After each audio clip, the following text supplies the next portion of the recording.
The Little Match Seller by H.C. Andersen.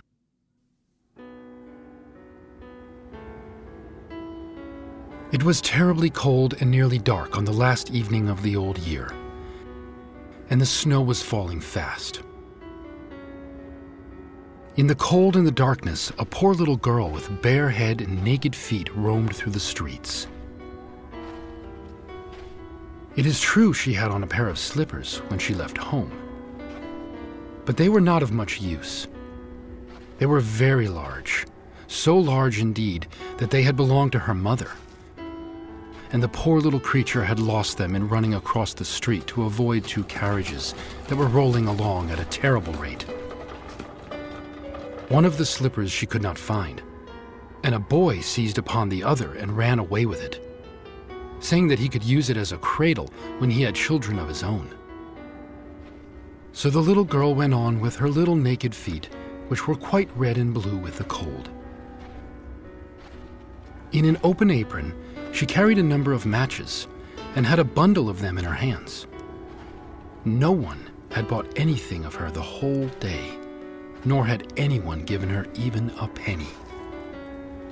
Shivering with cold and hunger, she crept along. Poor little child. She looked the picture of misery. The snowflakes fell on her long, fair hair, which hung in curls on her shoulders, but she regarded them not. Lights were shining from every window, and there was a savory smell of roast goose, for it was New Year's Eve. Yes, she remembered that.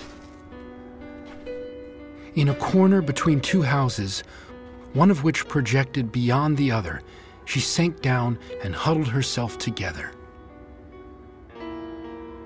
She had drawn her little feet under her, but she could not keep off the cold, and she dared not go home, for she had sold no matches and could not take home even a penny of money.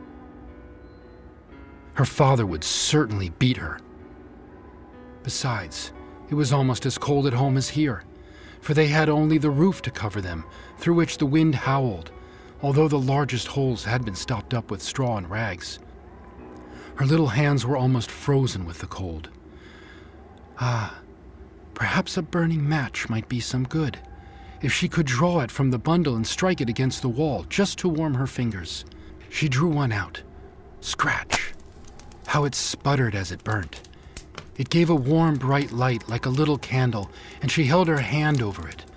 It was really a wonderful light. It seemed to the little girl that she was sitting by a large iron stove with polished brass feet and a brass ornament. How the fire burned, and seemed so beautifully warm that the child stretched out her feet as if to warm them, when lo, the flame of the match went out, the stove vanished, and she had only the remains of the half-burnt match in her hand. She rubbed another match on the wall. It burst into a flame, and where its light fell upon the wall, it became as transparent as a veil, and she could see into the room. The table was covered with a snowy white tablecloth, on which stood a splendid dinner service and a steaming roast goose, stuffed with apples and dried plums.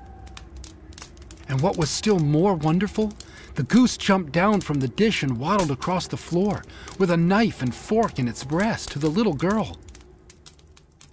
Then the match went out, and there remained nothing but the thick, damp, cold wall before her. She lighted another match, and then she found herself sitting under a beautiful Christmas tree. It was larger and more beautifully decorated than the one she had seen through the glass door at the rich merchant's. Thousands of tapers were burning upon the green branches, and colored pictures like those she had seen in the shop windows looked down upon it all. The little one stretched out her hand towards them, and the match went out.